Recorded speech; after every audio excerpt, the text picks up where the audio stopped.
Guys, quite a day. Quite a day. I'm excited. I woke up really excited today. I know you. I went through audio security that was really surprising. What is that like? What is that like? I was doing Well, it was a lot of ear probing. Yeah.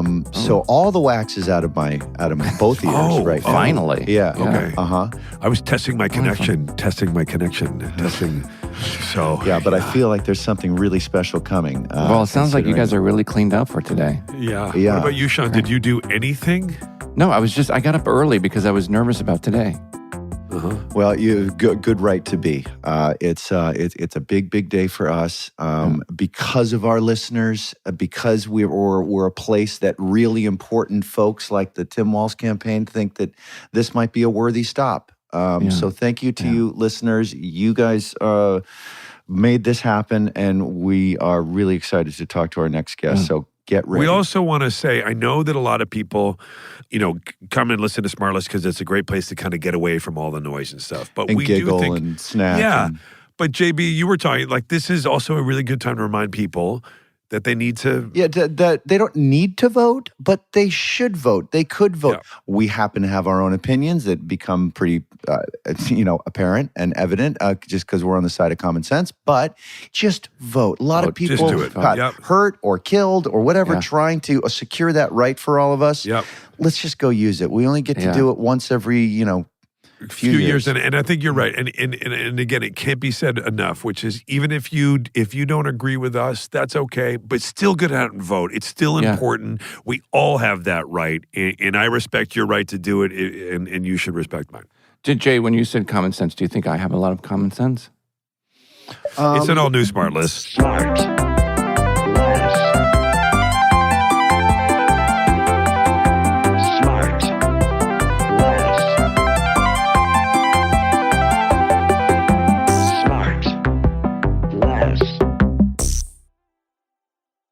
By the way, dinner was really good last night. It was Was good. it? Yeah, it was really good. What'd we have? Oh, I know what we had. With burgers, right? Burgers. Burgers and... Did you bring a dessert, Sean?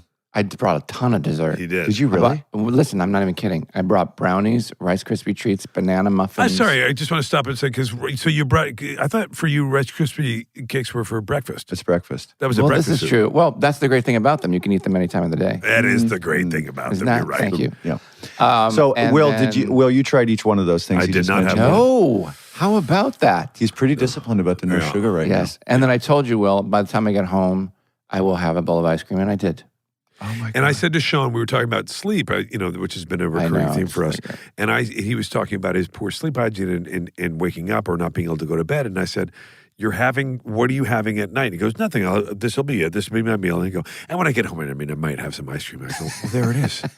Anyway, let's get to our guest. Yeah. Whose guest is this? I've not heard of this fella. It's America's guest. It's America's guest. There are only a few times, probably less than 5, I don't know, on this show, this thing that we do, where the guest, all three of us know who the guest is because they're a big freaking deal. And today is one of those shows. And I speak for all three of us when I say that this is a huge honor to have him come speak with us for a bit.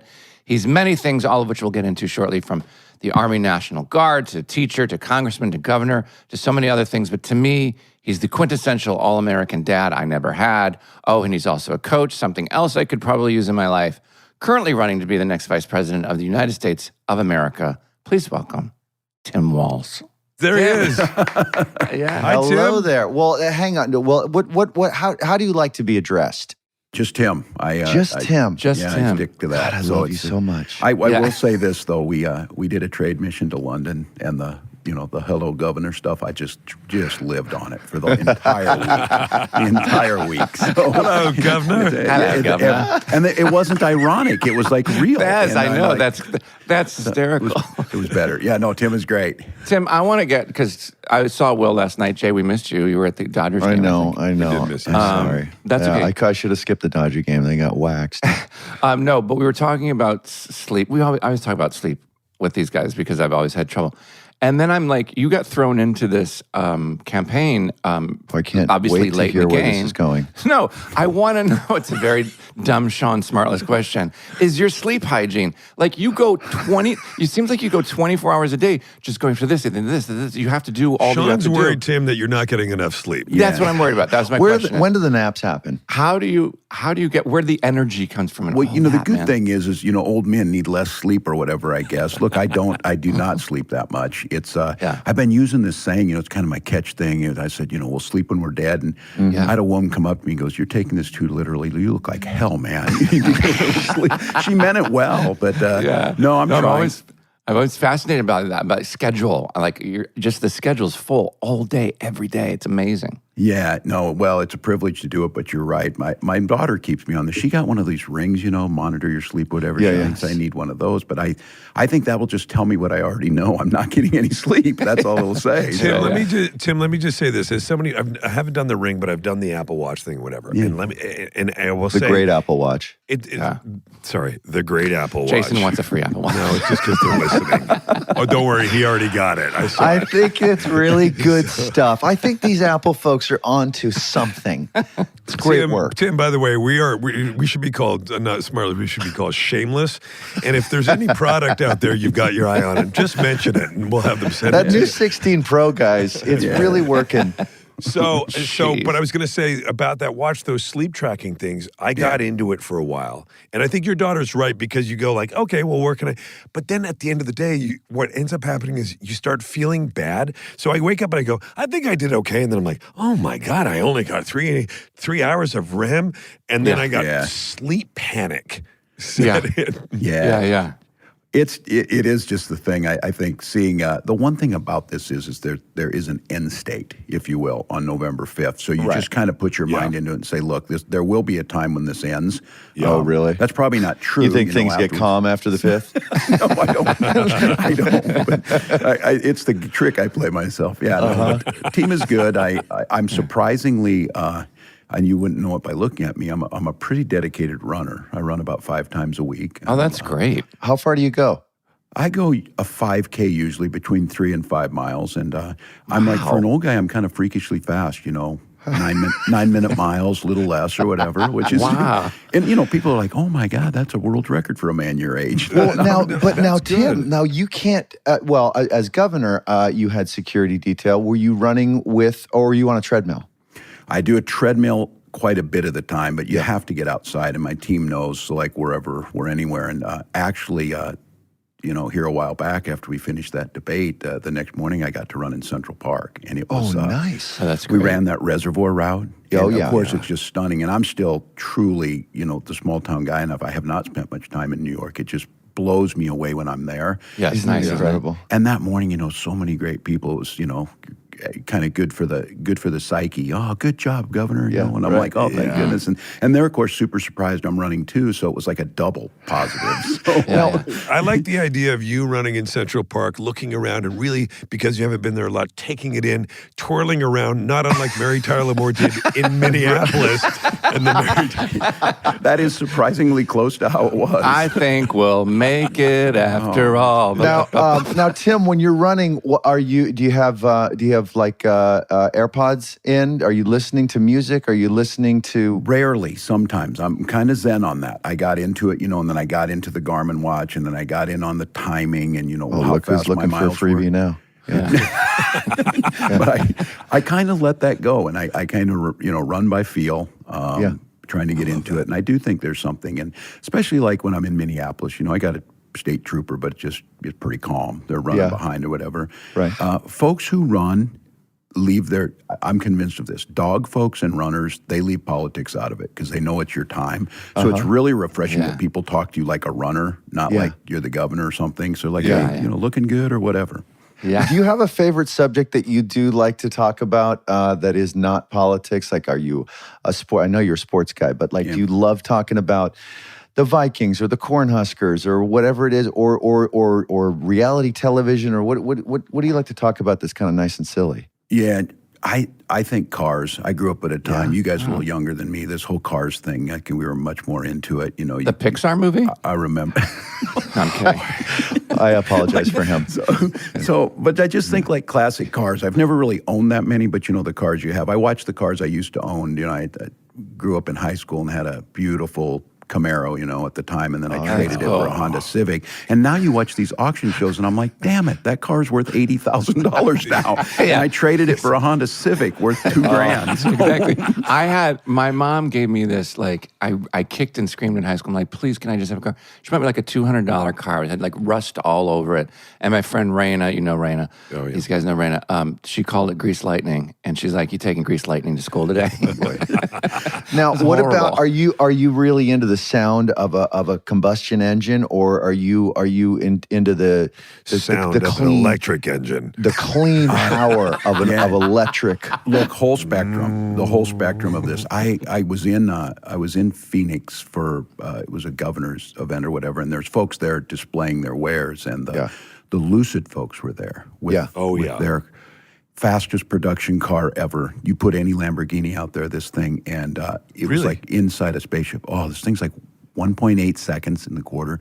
I mean, it's 0 to 60. It's unbelievable. Yeah. And it's like a whole new world. And I have never yet owned a fully electric, but they're fascinating. So yeah, they're the best. I'm so excited that every single car brand now has a fully electric car. And you know, I don't want to throw undue shade towards Mr. Musk, but I got to tell you, his politics is, I got rid of my Tesla. I feel like I'm driving around a Trump sticker with that car. So it's gone, and I am now enjoying... you mean I call it the crypto truck. It's just... well, here's my thing. Yeah. This is for me, and I said my prized possession is that I've had it for a long time. I got a 79 International Harvester. You know, they used to give these things away. Scout is like a Scout. Scout too. There you go. Look, you guys hear that? He's on this thing. So, but yeah, these things are, you used to get it if you bought a tractor, they threw in the Scout for you. It was the original SUV. Yeah, there was a, you know, back in the late 70s. So mine was right before they went out of business. It was 1979. No wonder they went out of business. They're going to their trucks. They were the precursors of SUVs. But here's the deal. 40 years ago, at the end of October, is when they closed. They were made in Fort Wayne, Indiana. Mm-hmm. So on that date this year, they're announcing the new Scout, bringing it back fully electric. Come on. No kidding. So an International Harvester Scout, that famous name tape is back. Yeah. Volkswagen bought it. And so they're launching that thing. So I mean, that's the stuff I talk about. And it's the car stuff, because it's such a, you got to go do Dax Shepard's podcast, because he'll talk to you for 3 days about cars. I love these guys, and the guys who are so smart tell me how to do it. Look, I'm tinker on the edges. These are guys that can, you know, replace a transmission stuff. I love that. I said, when I get done with this, I'm gonna go back to like community college and learn like body work. You know, just a sense of accomplishment that you can fix your own vehicle. Yeah. You can put on a new quarter panel. You can paint it. Sean, you took body work in high school, right? Like a lot of Reiki and stuff like that. If you broke down on the side of the road, are you one of those guys that can just pop the hood and look under there and kind of look around and see like, oh, there's the problem? Yeah, some of it I can. But look, on these new ones, I don't even know how to open the hood. I will say that. I sound like I'm the old guy. These newfangled. But the cars that you used to be able to do, my kids, it would blow their mind, like some of the stuff we could fix. Like my vehicle's overheat, and I said, oh, it's the thermostat. And you'd show them how to take it out, put it in boiling water, pop the thermostat. I was going to say, kids don't know that stuff anymore. They don't. And there's some, Jason calls his agent if he gets a flat tire. Yeah. So, I mean, and that's the truth, Tim. You need to know the truth about this guy. But, I mean, he's a Hollywood elitist, liberal elitist, but I'm on the corner of Sunset But Boulevard. honestly, if my car starts to go da-dunk, da-dunk, I'm pulling over, and I'm like, I don't know what's going on. I have no idea. Yeah, same. It makes you feel powerless. I said, I think showing my kids some of these things that you can try and repair, I like doing it. Now, look, we all know that's also very, very dangerous, because I don't know sometimes, and I start taking stuff apart, and then you're like, well, here's 6 extra screws, and there's no idea where they're going. There's a bit of that with me. So yeah, for sure. Now, speaking of your kids, which one of them, or you or your wife, gets most pissed off when somebody calls you Waltz instead of Walz. Yeah, my daughter probably. Yeah, it's a whole new wave of it now, right? Yeah. Like what are people's problems? Walz. Yeah, there's no T. Yeah, there's no T. It seems pretty easy that. But in all fairness, I probably when we immigrated from Germany, they probably dropped the T. And Well, this is the last wave of it. Like you cannot get more famous than you are now. So everyone has now finally got it. I guarantee it. Tell me what that. I know this is like a stock answer, but I really want to know what that feeling was like and the reaction when you got the call from Kamala. I mean, that was so wild. Well, you know the story. In typical me fashion, I missed the first one. Sure. Oh, you did? Well, I thought it was like, a car warranty call coming in, so I didn't take it. And truly, no one knew. Like, this was her decision. And that Tuesday morning, no one knew. And then I got another call and said, pick up your damn phone. And then called back. Your warranty may be expiring. It was overwhelming. It was incredible privilege. But I heard you guys talking, and I listened to the Ted Danson, Woody Harrelson piece about, imposter syndrome. Trust me, when the Vice President of the United States calls you and said, you're on the ticket with me, it sinks in. So, pretty cool, fast. Fast. Have you allowed yourself to really imagine and start to build like a possible wish list of things that you would like to be given the reins to when you guys win? Well, this is one, and I think it's just your mental health of compartmentalizing things. Still focused on, this final stretch that's ahead of us, still thinking about that. I trust the vice president will make her decision on that. I said I wasn't interviewing for a job when I talked to her. I said, use my skill sets. If you need to plunk me in Omaha to win one vote, send me there. Just whatever to help. And I think it feels really right to me. She talks about, a kid from Oakland, a kid from Nebraska, middle-class kids, kind of complementary things. We've lived different lives, but we have the same values. So I would assume she would know. My passion is kids and teaching and education. And that's it. We'll be right back. And now, back to the show. We were just talking with somebody recently about this idea of like getting nervous when you're putting in a position like this and getting a call from the vice president saying, hey, you're on the ticket. Probably makes you feel nervous, but I wonder if when something like this happens, it's almost like a thing that you can't even dream about. At least certainly I couldn't. So it's almost like you can't get even nervous because it's so far beyond what you... That's great. I can get nervous about things that I think about doing, but if something comes that's new... No, that's a great analogy. I mean, think of that day. This was a Tuesday morning. We got the call. Within 20 minutes, my life changed. Like, I said, I'm minding my own damn business at home, and all of a sudden, it blows up. It should be noted, Tim, I did turn it down. I was the first call, and then Tim was the second call. I'm just... why would we're you being say honest. That? But they sweep in. You've got all these folks around you. They pack your clothes for you and tell you, you go in and get on a private plane, which is... I've never flown on a private plane to do this, so they fly you to Philadelphia. That's funny because Jason's never not. Yeah, I wish. I was waiting for it. Well, they take you to Philadelphia, and then I told them when they were interviewing me, I said, look, I've never given a speech off a teleprompter. I speak, and it has its problems, and I told them No kidding. You'll get about 90% good, and then you'll get 10% stuff you'll have to clean up. That's me, because that's how I talk. Yeah. But they sent me there. They put me in the back of a college locker room, and they had mocked up the stage I was going to go on in about an hour and put the speech on the teleprompter. And so I practiced it a little bit, and then I'm standing at that door in Philadelphia. Oh my God. 12, 15,000 people waiting to see the vice president in this announcement. Yeah. She and her standing out on the curtain, and she's like, well, get this right. And so they'd opened up, and that's what it was. But no, it's just, you're right. I think your analysis is right. It was just too big to get nervous about it. I didn't have time to think about it. You didn't seem, when you came out, he was so terrific, and it felt like, here we go. Yeah. Honestly, Tim, it really felt like, here we go. We are entering into a new age, and thank God Tim is the guy, and Tim is here. And there are a lot of other great candidates, for sure. And that authenticity and that genuine joy and happiness and privilege that you must be feeling, it comes through, and it's just so damn refreshing. Was it hard for you to maintain that down-to-earth personality, which you clearly have, when you got into politics, where most of your fellow politicians either have to be or have learned to be overly polished and slick. Is it disheartening for you to be around so many colleagues that are like that? It's just, you're so refreshing. Well, it's a different approach. And I always say this, that I never, and honest to God, I never thought about running for office. I have a whole life before this, teaching National Guard in my community and things like that. But I think my life prepared me well. And so I approach like, you have got to be pretty self-aware and pretty humble to teach high school for a lot of years. Because, but it's also so gratifying. And I think one of the things is that I'm super sensitive to this idea.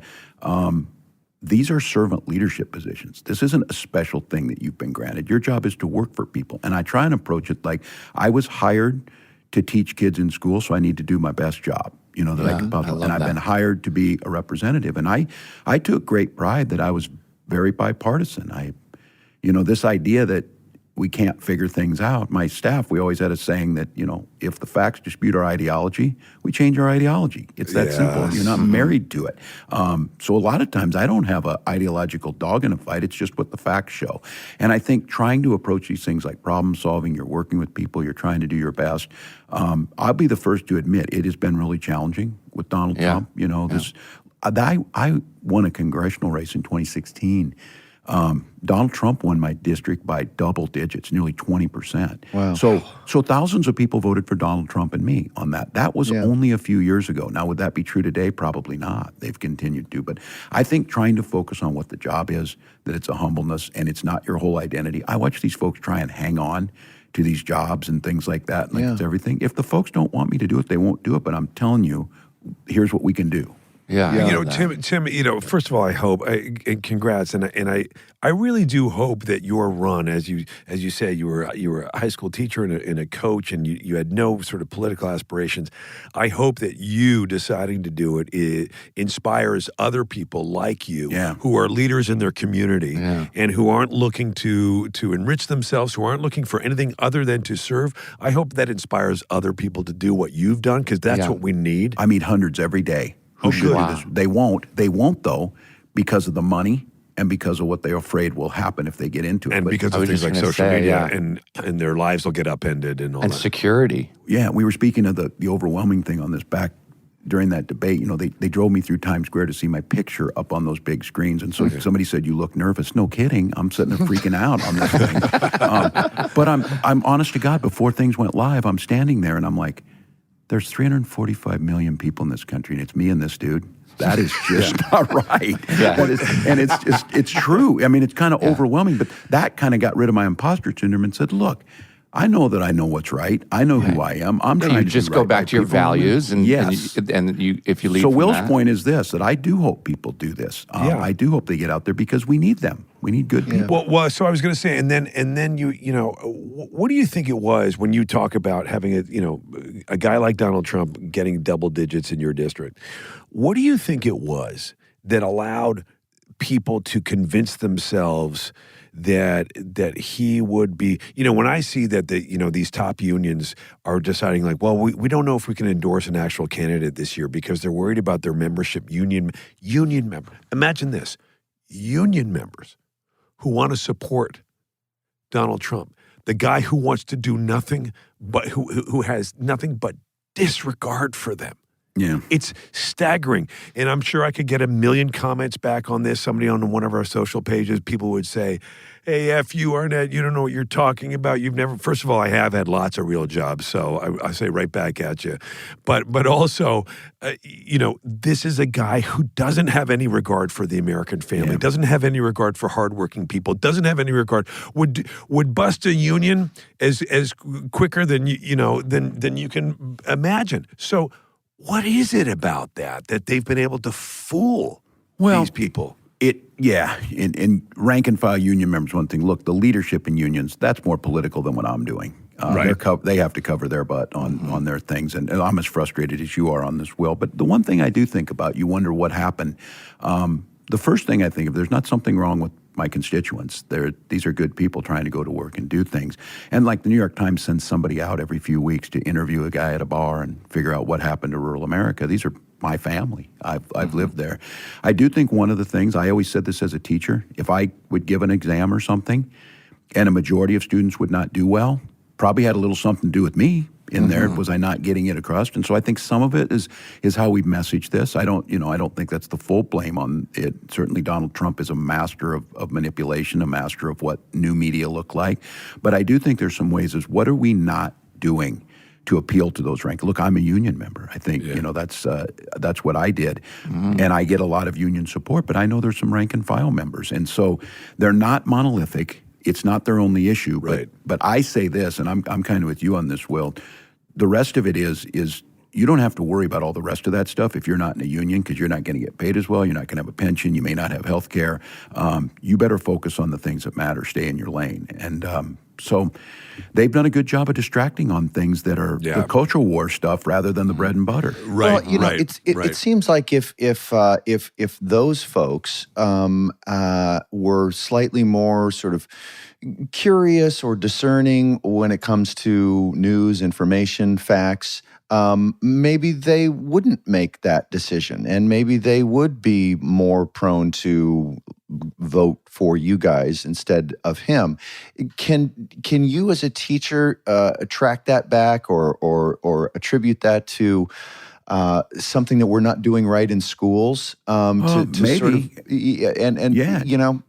because I just feel like it's just common sense to me. It seems like there's a clear choice for everyone in this country if you just want to take just preserving democracy alone, who to vote for. But all these smaller issues, it does seem like pretty easy if you just look a little bit further than, Fox News or whatever, you would see, all the facts are on the side of going this direction instead of that direction. And maybe does it start at schools? Well, this maybe, but this is where I think Vice President Harris is focusing really rightly. This idea of middle class doesn't sound like anything so groundbreaking, but this idea of housing and down payment assistance, this idea of cost analysis, this idea of child tax credit. Because the one thing I will say, Jason, on this is that these guys on the other side have created an economy which many of the people you're talking about are busting their ass just to get by. They don't have time to spend a lot on this. They're trying to figure out how to afford childcare. They're trying to figure out how to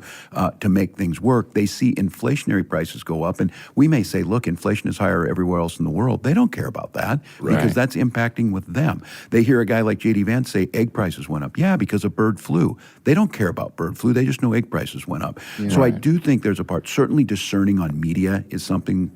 My wife used to teach a course on modern media, language and logic, trying to think through that. But I think part of it is these guys have, as we were saying on this, they've shifted wealth to the point where the wealth gap is staggering. When you see it in a graphic, people can't believe how truly bad it is. And what's stuck on that is a whole bunch of people trying to get through their lives. And Donald Trump has told them, where to put the blame. Rather than that, so the wealth gap has never been bigger, and I remember saying this 10, 20 years ago, how that gap was widening, and now we're at this place, and if people think for 1 minute that Donald Trump and J.D. Vance give two craps about the middle class, they're looking to do tax cut to the richest Americans, to these billionaires, to give tax cuts to those, when the people who need the tax cuts are the people right in the middle who drive this country, who have made this country what it is. When you do that, Minnesota's listed as, the Republicans always say it's a high tax state. We're home to many Fortune 500 companies, high concentration, but we have what's rated as the fairest tax system. It's a progressive tax system. If you don't make as much, you don't pay as much. If you make more, you pay more. Look what ends up happening top 5 business state, top 3 place to raise kids, top place for health care, longest longevity. Look, we're not perfect. I mean, and it's cold as hell here in the winter, so there's things that happen. But I thought you controlled the weather, according to Marjorie Taylor Greene. Yeah, if we did, it would not be 40 below up here. But you're right. This idea of making the case to people that this works. And look, this isn't class. They said, you're engaging in class warfare. They already won the war almost on that, the guys on the other side. Yeah. But this is about sense of fairness. And it's stunning to me that I thought one of the, my killer lines in this the middle class would say, do you think it's fair Donald Trump doesn't pay tax? That doesn't seem fair. And a lot of people are like, well, he's successful. He knows how to work the system. That's disappointing to me. Work the system. I imagine if put it this way, if my dad gave me $400 million, I'd be a hell of a lot richer than Donald Trump is. I guarantee you would. Absolutely. You could have put it in a CD, got 2%. So exactly, and not touch it. What do you think would be the best way or easiest way to penetrate that bubble that they all seem to be firmly inside of, as far as giving them the information that they need and could sway their vote? Like, do you literally have to go to town hall meetings in some of these deep red districts? Does it mean being on Fox News a little bit more often? Like, how do you get to them? Yeah, I think that's right. We have folks. As Pete Buttigieg goes on Fox News quite a bit. And he's one of our best spokespeople. Yeah, and go on and just talk to folks, because I don't think we can assume that all of them are not there. Like the vice president making that case, getting out there, going to place. We're going into some of these pretty red areas. And this is another one of the vice president's things that I think when they feel this and people can see it, we're getting off a bus tour in rural Pennsylvania, and one side of the street has our supporters and the other side of the street's not. I said, they always make it easy for us. They're all in the same hat, so we can see, and we know they were. But she didn't blink, and it wasn't performance art. The only people there were her husband and my wife and I. And she said, Tim, don't ever forget, we work just as hard for folks on this side of the street as on the other side of the street. You start to see some of the results of that, and we're seeing it in Minnesota. It's pretty hard. Like the vice president's advocating for this child tax credit. We implement it on the state level, lowers childhood poverty. Some of this stuff starts to make sense. And you have to, I'm a school teacher, so I talk Maslow's hierarchy, You can't get to self-actualization about things if people are worried about their safety and their hunger and things like that. Right. Show people that these policies help make them more money. People are willing to tackle climate change if their lights come on and their bills don't go up. They don't care where the power comes from. In fact, most people would rather see it come from renewables. But I think sometimes we say, well, why can't you see we have to save the planet on this? How about we just create a whole bunch of new union jobs like they did with this proposal, whole bunch of opportunities. Yeah. That's so great. And great idea. It's interesting. One of the things that I noticed about you and Vice President Harris is that the way that you guys talk, that sort of anecdote you gave about the Vice President talking about we work for all Americans, there is that sense on that a lot of the people who vote Republican talk about red, blue, blah, blah, blah. You guys don't talk as much about that. You guys talk about all Americans. Divisiveness. Because, you have to, right? I mean, we're all here. We all live here. We all, And I think like secretly we all want to get along. Of course. we do. I think we all really want human to. survival. Yeah. I mean, there is a sort of a fun kind of this team, that team sort of. I mean, just speaking to you as a coach, and I'm a big sports fan too. Like, there's a lot of fun being on one side versus the other, and you kind of watch the scoreboard, and then the standings throughout the year. Like, but that people are bringing this now into politics is literally dangerous at this point. And so, if they could just get a little bit more into their local team and stop being so sort of tribal and competitive, and just think about this unity a little bit more. Yeah. I'll tell you, Jason, I'm a geographer by training. I love maps except one. Whoever built the red-blue map did more damage than you would ever imagine. Because you look at that map and you look at South Dakota and say, oh, South Dakota's all red or whatever. That's not true. No. That is not true. There's a mix. Yeah. Or even you look at an urban area and say, well, that's blue, everybody in there. That's not true either. And they created this false mindset for us because it's very visual. It's a good note for the newscasters. They should, instead of having that big map during election time, they should literally split each state into blue and red, and then show the percentages rather than color it one color. I just want to go on the record as saying, just out of deference to you, Tim, and what you're doing in the office that you're seeking, that I have withheld a really good joke because it was in really poor taste. We'll get it in the wrap up, Will. I'll do it in the wrap up, but I just wanted you to know that that's how much respect I have for you. Is it about me? Yes, of course, but it could be. But I could also make it about Jason too. I could. There's plenty there. Yeah, there's plenty. We'll be right back. And now back to the show. For me, one of the issues that I want to get to, and sorry if seems very abrupt, but I think the issue for me that needs to be taken head on and we need to talk about, and I can't believe that there's any debate in talking about it, because considering that it's 2024, is women's health care. Yep. And for me, it is number one this year, women's health care, and we. The fact that it's even up for debate is absolutely ridiculous. I couldn't agree more. And look, there's household names now of women who should have been able to have their own private health care kept to themselves, who are thrust into the national light because they had to go through horrific situations that should have been as simple as health care being delivered. And look, this is something that's taken a while, and I think for all of us on here, men need to know how to talk about it. Men need to know, how women's bodies work and how doctors understand that. Yeah. And I think that's something that has changed. I agree with you. I said, a while back in the debate, it took a long time for them to get around to two most important issues, the issue of women's bodily autonomy and the democracy. Seems like those would have been two questions to come out of the chute with. But what's that great quote or question from Kamala Harris to one of the Supreme Court people about, can you think of a law that does the same for a male body? And it's like, there it is. It's all in that question. It is that simple. And everything stems from that. And these guys are not going to stop. I talk about it the whole...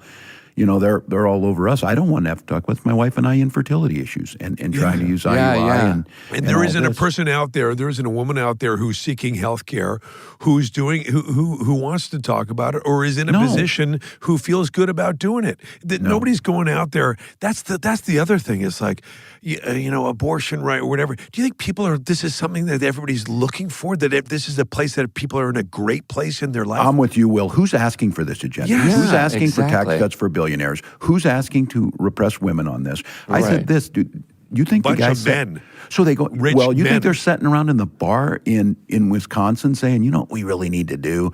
We need to ban Orwell's books, and we need to give billionaires a tax cut, and we need to repress women.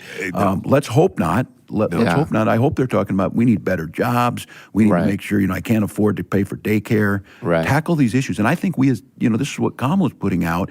Let's really tackle the issues and show them that we're going after these things. But when we start to do that, they don't want to talk about it because they got no plan. Listening to them talk about health care, listening to Donald Trump ramble about protecting pre-existing conditions, it's terrifying to me. If you want to be president of the United States or vice president, you should at least have a working knowledge how insurance works and how health care works. Amen. And they don't. You should have a working knowledge of how anything works. It's absurd. If we ever wanted to have a real conversation, and you had to remove the word salad, and you were like, no, the moment you deviate from the question, you're out. It would be, or that an injection of bleach is just not a real good remedy for anything that ails you. That should be pretty simple. But it is why I have alabaster skin. Listen, I want to ask you something. Just as a sidebar, Tim, when you first came on the scene, you started talking about that program you started in Minnesota about free lunches in schools. Yeah. That blew my mind because my mom raised 5 kids by herself. I was the youngest, and I would go to school, and I wouldn't have lunch. I just wouldn't eat. That's right. We didn't have the money. We Pretty didn't hard have to learn. you sure made up for it. Pretty hard to learn. You're all caught up, Sean. Pump it. It's just crazy. We don't come in and ask them, "Where's your money for the heat today?" We put new windows in the schools. Where's your money, kid? To have that. Exactly. So this idea, and look, it's that simple philosophy of the investing. Every dollar you invest in early childhood, you get 12 back. Yes, I love that. And where did you get all that growing up? Like, where did you get this drive to be this servant of and by the way, thank you for all your service, your public service. And well, I think about it, and when you're older, it's a lot of things that come in, certainly from parents and small community. But I got to be honest with you, I grew up Catholic, and at that time, it was about service. And the Catholic nuns, you get the little thump in the back of the head, thinking you're too big for your own britches, and it really was New Testament to the least amongst us type of stuff. I don't talk about it. You don't need people to give you a sermon in elected office, but try and live one a little bit, try and do something. Yeah, exactly. And I think it was from that. I feel very blessed by that. And it's, it's different now. My wife converted me to Lutheranism, which is basically Catholicism with more singing. But that's about the difference. I'm in. But it's it's the same type of principle. So I think that's what it was. And again, we have a saying, we have a great senator who died way too early, and Paul Wellstone, who said, we all do better when we all do better. And it's the sense of servant leadership, the sense of putting back in, and you benefit. And we keep talking about this school meals piece of it. You get better achievement. You get better students in school. And so even if you remove the moral aspect of feeding a child, you actually save money. So if you're just heartless and don't want to pay higher taxes, you get $12 return on that. And so I said the simplification is you can buy school buses and school meals, or you can buy prison buses and prison meals. You make the decision where you want to invest, and it's much better. Of course, it makes so much sense to invest in the future, to invest in ourselves, to invest in our kids. That's what's going to help us. And because otherwise, if it rots beneath it, if that doesn't get supported, then there is no future. Right. That's right. And public schools for all of us are it. And this is in rural areas that I keep thinking about, these folks who want to voucherize. So you're going to have your voucher. So here's your voucher. You get a small tax credit or whatever, but your public school closes. Where are you going to send them? Where's that private school when you're out in a town like I was of 400? The idea that the community invested, and I had wonderful public school teachers who were teaching in a small school with, 20 kids in a class, coming every day prepared to do that. What a sense of investment they all made. And I think, from that kind of servant leadership, but watching the people around me, the old Mr. Rogers thing, when you need somebody, find the helper. The helpers were all over, and they were doing this. There's some of that. I love that. I used to, just talking to you, like Jason said earlier, you're just so, I can see you as a teacher. I mean, I didn't have you as a teacher, but you remind me of love you as a teacher. You seem like the greatest teacher ever, where all the kids just effing love you. Well, it's a privilege of my life. Now, my wife said, I was the fun teacher, and she's the teacher that kids came back 10 years later and say thank you for teaching me English. And so Mr. Walz was a barrel of fun, but I learned English. Do you guys have a similar dynamic in parenting? Is she the disciplinarian and you're kind of the fun guy? Yeah, she's amazing. If you've seen her, and she can do anything. She is just the quintessential Lutheran Minnesota woman. Yeah, and she's great. We're partners in this. I feel blessed that we got together. But, just to be clear, she was much more political than me early. She would watch the conventions. I'm like, I'm not watching the conventions. It's summer. I'm going golfing or something. Right. She paid attention. She knew it all. I didn't. She knew who people were. I'm like, I don't know who the senator from North Carolina is. And she would know them all. So, great. So, Tim, let me ask you this. You're a coach. You're a teacher, but you're a coach. And I love the idea, that you're coaching teams. And so I just think you'd be awesome. It's, we're looking at the clock. We got 2 minutes left in this election, and the team, which is America, is at the sideline. What are you saying?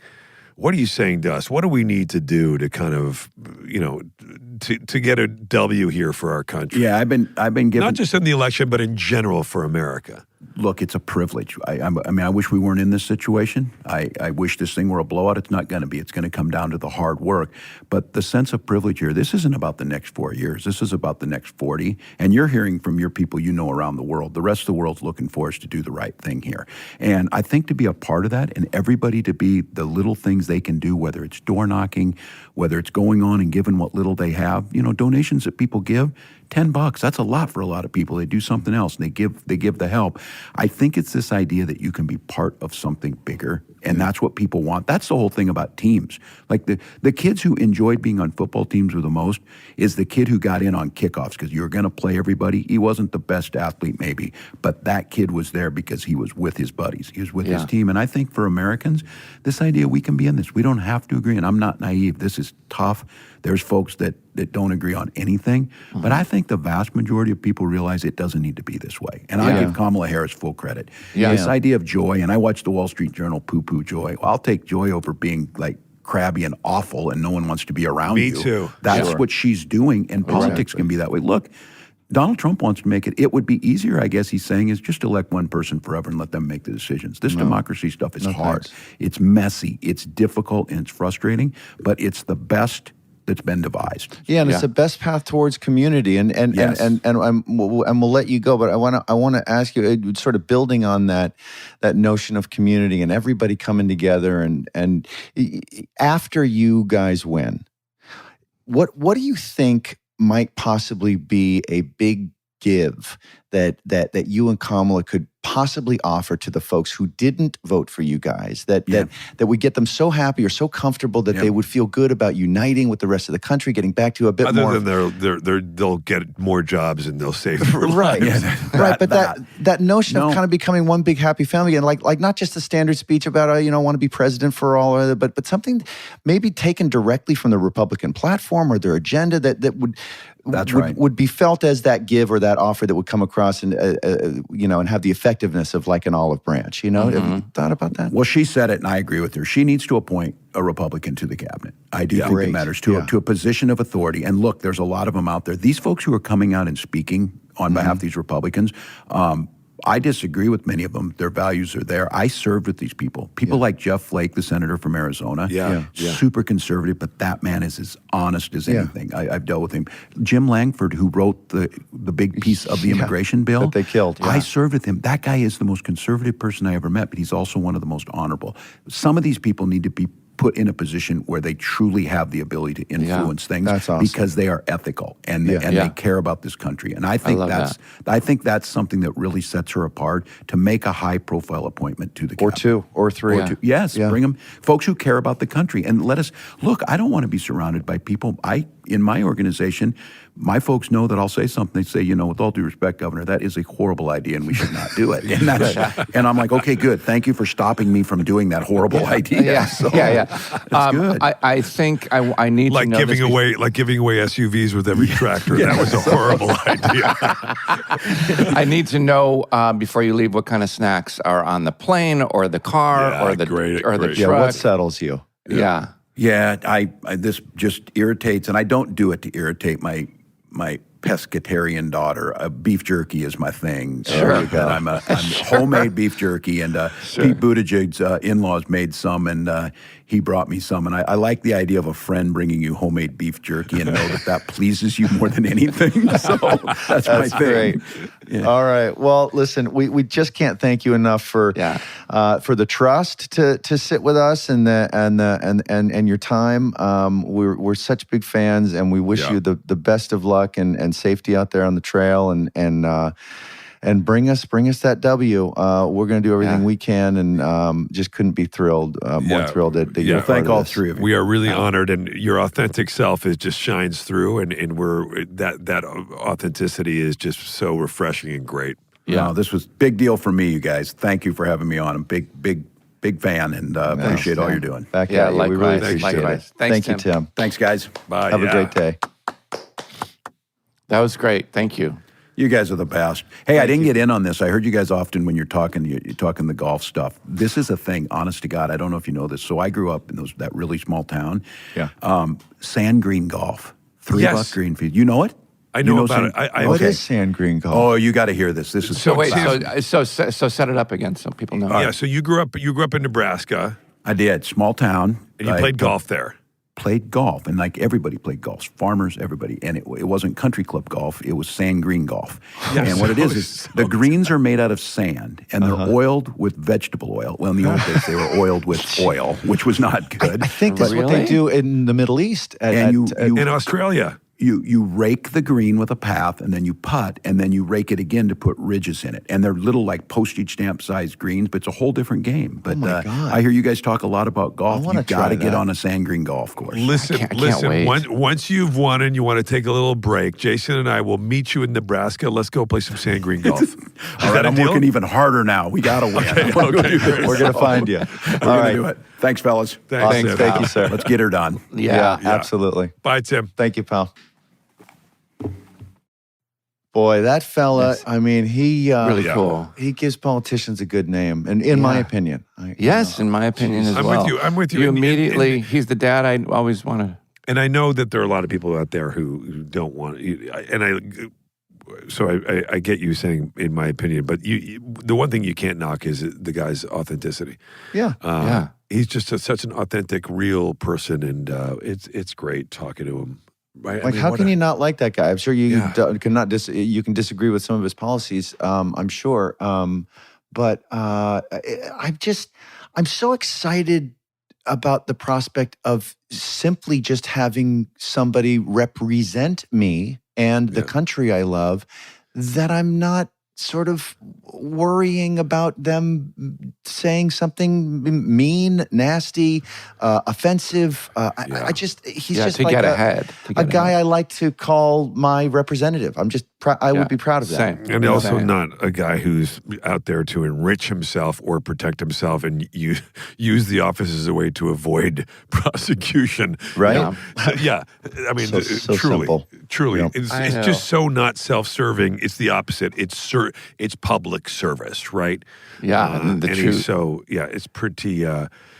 I think the most jarring thing was seeing Mike Terry there at the end, who works with us, our producers, that he was actually in the room. Yeah, that he was there with Tim Walz. Yeah. Huh. I know, that's interesting. I know, interesting. Right? But I like him. Did you guys have any questions that you didn't get to that you wanted to? I wanted to mention this thing that there have been some fake fundraising emails that were going out. That this is true. Really? Yeah. Yes. Right. That he was going. Yeah, because we all get those. About it. Yeah. But we get these fake ones that are coming from them, and they wanted to address them. And that I think they're working on it. And really? Yeah. Huh.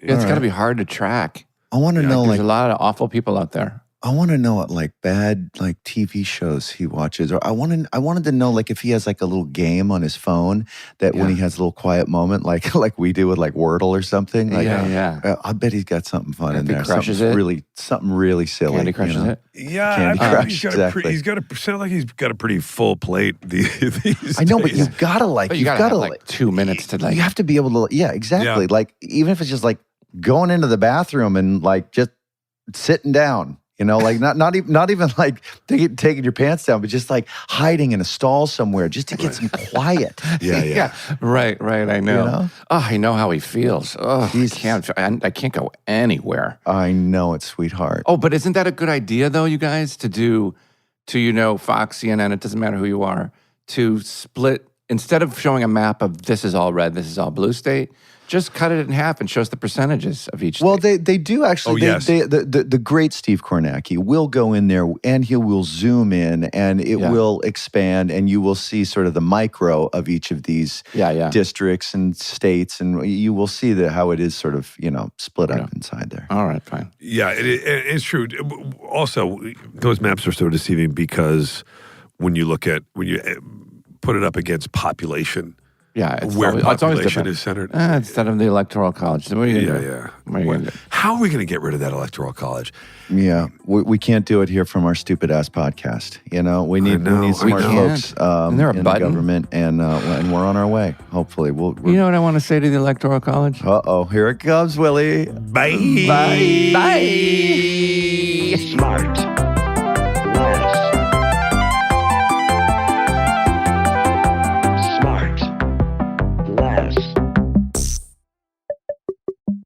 SmartLess is 100% organic and artisanally handcrafted by Michael Grant Terry, Rob Armjarv, and Bennett Barbago.